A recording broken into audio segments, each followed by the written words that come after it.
డెవలప్మెంట్లో P4 ఇంకా అంటే ఇదేనా ఇంకా భవిష్యత్తులో అంటే సంపద సృష్టి లేకుండా సంక్షేమం డెవలప్మెంట్ జరగడానికి ఇవేమన్నా ఒక కొత్త మార్గాలుగా బాబు గారు ఎంచుకుంటున్నారు? ఇదే సంపద సృష్టి ఏమో, వాటి నుంచి తప్పుకుంటే ఆ డబ్బులని మిగులుతాయి కదా.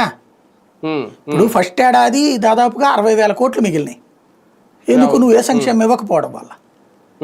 సరే, వాళ్ళు ఇచ్చిన పెన్షన్ వదిలేసేయి, కానీ ఎన్ని డబ్బులు 60,000 కోట్లని వీళ్ళే చెప్పారు కదా. 45,000 కోట్ల నుంచి 60,000 కోట్లు అవి మిగిలిపోయినాయి కదా. ఇప్పుడు రాబోయే ఏళ్లలో కూడా ఈ నవరత్నాలు ఇవ్వరు కదా.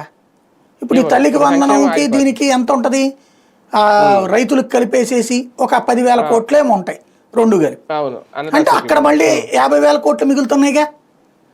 ఇట్లా మాట్లాడుకుంటూ వస్తే 5 ఏళ్ళు 2,70,000 కోట్లు ఏమో జగన్ ఇచ్చాడు. ఇదంతా మిగిల్చుకోవడమే, అదే సంపద సృష్టి అంటారేమో రేపు పొద్దున. అంతే కదా. అంటే ప్రజలతోనే పెట్టుబడి పెట్టించడం. పెట్టుబడి పెట్టరండి బాబు. పెట్టరా? ఎట్టా పెడతారు, ఏం పెడతారు నేను అడుగుతుంది అదే. దత్తత తీసుకున్న దానికి ఏం చేస్తారు? వాళ్ళ మెడికల్ అంటే మరి ప్రభుత్వ మెడికల్ ఉందా? వాళ్ళ ఎడ్యుకేషన్ అంటే మరి ప్రభుత్వ ఎడ్యుకేషన్ ఏంది? మరి అప్పుడు వాళ్ళు పెడుతున్నారంటే వీళ్ళు తప్పుకుంటున్నట్ట. అదే కదా. అంతే. అలా పైగా మార్గదర్శులకి పెట్టడం వల్ల ఉపయోగం ఏంటి అనేది కూడా సార్. అంటే ఇప్పుడు ఒకటి మామూలుగా ఇంతకుముందు జన్మభూమి అయినా చాలా మంది డబ్బున్న వాళ్ళు ఏం చేస్తారు, డొనేషన్స్ ఇస్తుంటారు సార్. ఇప్పుడు తిరుపతికి కానీ లేదంటే ఎక్కడైనా డొనేషన్ ఇస్తే